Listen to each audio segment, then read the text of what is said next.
Oi, gente, para quem ainda não me conhece, eu sou a professora Viviane, de Redação, e nós estamos trabalhando com Redação Enem. Hoje, nós vamos esmiuçar um pouquinho mais o que está por trás dessas cortinas aí da nossa proposta de dissertação e argumentação. De olho na tela rosa, que a gente vai ver agora as 3 áreas de atuação que o Enem nos convida a pensar. São 3, então, como eu já disse: interdisciplinaridade, contextualização e resolução de problemas. Interdisciplinar não é uma palavra estranha para a maioria de vocês que estão na escola. Interdisciplinar é uma malha que envolve tudo que a gente pode trazer das disciplinas para dentro de uma situação-problema. No nosso caso, a redação é realmente o receptáculo, ou seja, é aquele emaranhado onde eu posso colocar tudo o que eu aprendi das disciplinas ao longo do meu espaço escolar para resolver um problema, efetivamente. Contextualização. Não há como escrever estando descontextualizado, estando fora do espaço, estando fora do tempo. Não há como a gente não perceber as coisas circundantes, as coisas mundanas e nos perceber como possíveis voz e escrita daquilo que está sendo nos pedido. Essa questão no Enem vai levar, talvez as 3 estejam efetivamente ligadas, à resolução de problemas e à intervenção social. Se eu me dou conta que aquele problema existe e eu tenho argumentos para serem arrolados, eu tenho como resolver o problema. Essa seria a ideia mais legal, ou seja, aquela ideia mais fechadinha de um texto para o Enem. Pensando de maneira um pouquinho mais simples, considere um elefante de peso desprezível. Transformar a proposta em pergunta, a sua resposta é uma tese. É uma dica rápida se nós pensarmos que nós temos que lançar a cada parágrafo pelo menos um tópico frasal, ou seja, vamos pensar que a cada parágrafo eu tenho uma frase que ela é mais merengão, ou seja, o que é isso, Vivi, merengão? Ela é mais pesada porque ela vai trazendo o texto de volta, vai retomando as ideias que eu comecei a defender lá na minha introdução. Se eu evoco isso com uma pergunta e eu tenho uma resposta, eu já tenho uma largada um pouquinho mais segura. Eu cheguei a comentar com vocês na aula passada sobre o trabalho infantil, que foi tema em 2005. Como resolver o trabalho infantil no Brasil? Gente, tentem fazer isso com as outras propostas, elas estão aí e é possível desenvolver isso a priori, ou seja, é possível pensar isso antes de chegar à minha prova de redação. Dizia um professor sábio da Vivi: na redação eu não preciso de nenhum conteúdo, mas na verdade eu preciso de todos eles ao mesmo tempo. Porque naquele momento eu preciso selecionar as palavras, eu preciso não repetir palavras. Parece meio óbvio, mas às vezes para substituir a palavra indivíduo, a gente pensa um pouquinho mais e é necessário que substitua, provoca um efeito de estilo. Gerúndio, cuidado com o gerúndio, mau estilo. A gente não precisa ficar no nível do estamos fazendo, estamos repetindo e agora estamos escrevendo e agora estamos executando. A gente sabe que isso causa, para criar um efeito assim, uma brincadeira no texto, um efeito gago, e a gente pode deixar isso de lado. Outra dica legal, e eu acho que essa nos serve: terminem o texto em casa, leiam o texto alto. Percebam as suas oscilações, percebam as pausas. Um texto pede para caminhar e para parar. E isso é fantástico, gente. Parece uma dica meio simples, mas nós fazíamos isso quando éramos menores. À medida que vamos crescendo, vamos perdendo algumas habilidades que a gente poderia dar continuidade. Ler o texto em voz alta é uma possibilidade de reestruturar o próprio texto. Já que falei no vou dizer aquilo que também a gente não pode esquecer. A rima é pobre, mas é uma rima. Gente, reescrever o próprio texto. Reescrever. Se um texto bom nasce super pronto, será que todos os grandes gênios da escrita nasceram com textos super prontos, eu tenho uma certa dúvida. Eu acho que o texto bom, como eu já tinha dito na primeira aula, ele precisa apanhar um pouquinho mais. Escrever e reescrever é uma dica infalível. Vamos perceber agora aqui, no nosso próximo slide, a estrutura. Eu comentei com vocês que um texto tem começo, meio e fim. Ok, não é uma grande novidade, certo? No Enem, a gente tem que ter cuidado com as questões de raciocínio. Se no primeiro parágrafo eu uso o raciocínio, segundo raciocínio e coloco um exemplo que está a serviço desse raciocínio, ok, a gente não precisa se desmanchar das nossas experiências, elas são válidas. O que a gente não pode esquecer é que 2 exemplos e gerando 2 parágrafos apenas com exemplos particulares, a gente vai estar deliberadamente fugindo do processo argumentativo. E isso não é legal, porque a gente vai ser pego também por fuga dessa tipologia e a gente não vai correr esse risco, certo? Vamos lá então para uma estrutura mais compacta e talvez até mais clássica. Vamos lá olhar. Introdução, tema, ponto de vista, tese. Por que a tese vem ali? Na primeira aula, eu cheguei a comentar com vocês que mostrar uma realidade não é defender um ponto de vista. O Enem, ele nos afirma que quer realmente que esse candidato defenda um ponto de vista. E isso há uma nuance, é limítrofe, mas é evidência também. Se eu defendo um ponto de vista, tem tudo a ver o formato final, até a proposta de intervenção, que é a resolução. Diga lá, desenvolvimento, raciocínio, raciocínio, exemplo, e na conclusão, finalização, posso usar uma consequência e proposta de intervenção. As competências máximas ditas para que a gente consiga fazer tanto a prova de língua quanto a prova de redação, relembrando, se vocês não deram uma espiada no edital, vamos lembrar junto, domínio da norma padrão escrita, aquilo que a senhora retomou, e falo novamente, não é o momento da gente brincar com o texto, que é um texto de um concurso. A gente tem que evidenciar as nossas palavras, muitas vezes, por aquilo que nós acreditamos.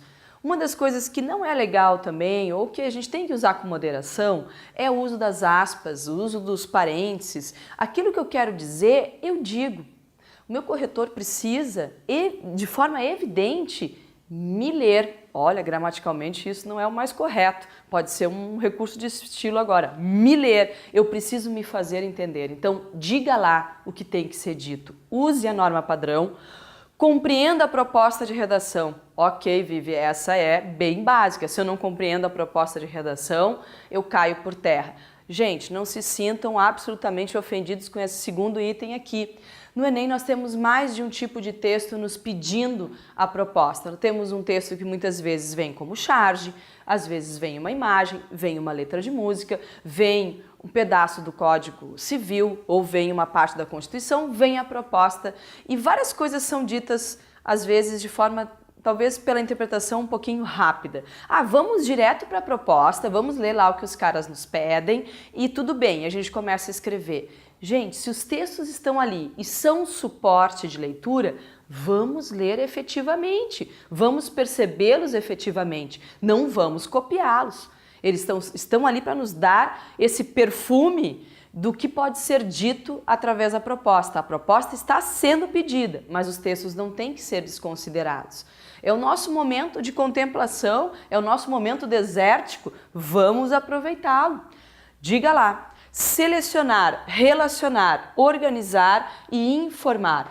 Obviamente que uma dissertação breve, mesmo que ela chegasse a 30 linhas, ela é considerada breve. Nós temos pouco espaço para transcorrer tudo que está sendo pedido. Então, obviamente que eu seleciono aquilo que eu posso dizer, eu relaciono, eu organizo e eu dou a informação.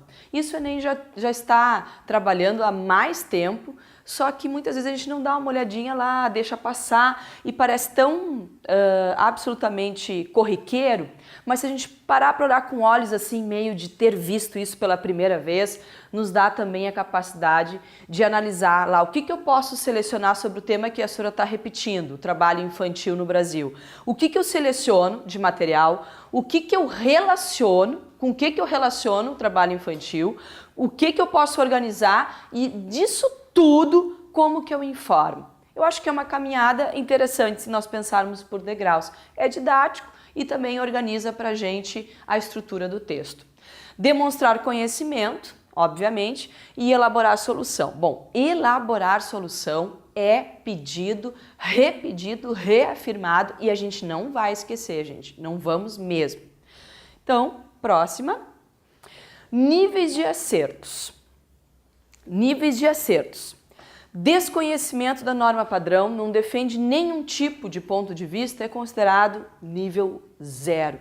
Gente, esse texto realmente apresenta problemas assim no seu DNA, coisas seríssimas que infelizmente não se teve tempo desse candidato ter ajuda para ser 0.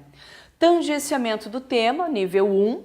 Tangenciamento, a palavra já diz, passa tangenciando o tema era bicicleta e pneu e o aluno e o candidato diz bicicleta e melancia. O tangenciamento é levado em consideração, mas a nota realmente fica no nível bem baixinho. Nível 2, gente, argumentos de senso comum. Essa expressão também a gente vai usar bastante ao longo das nossas aulas. Senso comum é aquilo que eu não penso sobre, né? Às vezes são frases coladas que passam até de geração em geração. Eu aceito como algo delimitado e não provoco reflexão. Posso dizer, por exemplo, uma informação de senso comum. Toda mulher, para ser mulher, precisa ser mãe. Parece impactante no primeiro momento, mas se nós pensarmos, ela é efetivamente correta. Eu posso transformá-la num argumento mais reflexivo.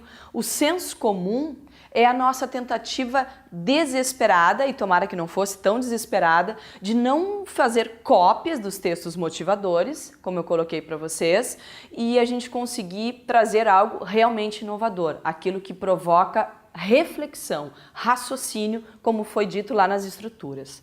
Nível 3, adequado, porém previsível, que daria mais ou menos uns 600. Vamos pensar assim em notas, né? Fica mais fácil da gente visualizar. 200, 400, 600. Adequado, porém previsível. É aquela fórmula, começo, meio e fim, defendo um ponto de vista, mas eu também não me lanço. Ah, Vivi, mas isso é meio complexo, então tu quer dizer que os textos mais ousados são os textos também que se arriscam. Claro, gente, o texto mais ousado é um texto que tem mais conteúdo, tem uma escolha de palavras interessante, tem um título original e nos provoca a leitura. Uau, não é isso que todo corretor quer? Alguém que escreva um super texto? Depois, nível 4, bom, fuga do senso comum. Bom, aí esse candidato está saindo do espectro 600, está indo para 800, uau, aí não tem querer queixer, ou seja, sair da fuga do senso comum já é mostrar um bom domínio vocabular, já é se colocar numa defesa realmente de ponto de vista, porém algumas coisas podem ter ficado pelo caminho. A questão sintática, a questão semântica, a unidade de sentido, outras questões mais teóricas que talvez não dê tempo para a gente ver todas ainda nessa aula, mas em seguida a gente vai dar um baita toque, o aluno consegue ficar não no nível bombástico. Então, mas ele já está em 800, gente. E isso é interessante que vocês percebam aonde vocês querem chegar com o texto de vocês. Vocês como leitores dos próprios textos. Nível 5, excelente. Eu acrescentei, não é teórico, bombástico, né? 1000. É para estourar a boca do balão. Bom, o texto é perfeito, nasceu lindo, daquele jeitinho que vocês gostariam, nós também. E aí fica também a questão de que um texto excelente, ele é um texto, sim, muito mais ousado, como eu disse, ele é um texto que se arrisca muito mais e fica a dica, né? A gente pode chegar nesse nível, sim, por que não? É só querer. De olho na tela rosa, Essa foi a nossa segunda aula, relembrando os níveis de acerto, aqueles níveis em que eu tenho que ter internamente uma meta. Eu não posso pensar que um texto de nível consenso comum vai me colocar numa situação, ele na verdade me deixa numa situação de conforto. Eu preciso ficar desconfortável. O que é isso? Perceber o meu texto pelo próprio texto, ter o afastamento. Se eu consigo ver o meu texto com olhos de lince, ou seja, eu consigo perceber quantas vezes eu repito tal palavra, quantas vezes eu me coloco, eu retomo tal ideia, eu não retomo e acho que estou retomando, gente, isso já é mais do meio caminho andado. Relembrando o que eu comentei com vocês sobre a postura leitora, não há como produzir um texto literalmente bom se eu não me coloco nessa postura de leitura permanente. E não só nessa leitura, como eu disse, que é uma leitura mais clássica, mas uma leitura de mundo dialogada e perceptiva. Sujeito histórico, posicionamento político, resolução de problemas, de olho na Constituição, a nossa Constituição, a Lei de Diretrizes e Bases, que diz que o Enem é qualidade, é para medir qualidade, ou seja, nós temos que dar algumas respostas porque estamos inseridos nesse contexto, nós somos brasileiros. Gente, essa aula retomou algumas questões básicas, principalmente do edital, lembrando que o Enem está chegando aí, não tem por que a gente deixar para depois aquilo que pode ser feito mesmo agora. Competência vocês têm, eu acredito, e na aula 3 a gente aprofunda mais. Tchauzinho. Siga o aulalivre.net nas redes sociais e fique por dentro de tudo que acontece em nossos cursos. YouTube, Twitter e Facebook. aulalivre.net, seu portal de cursos grátis.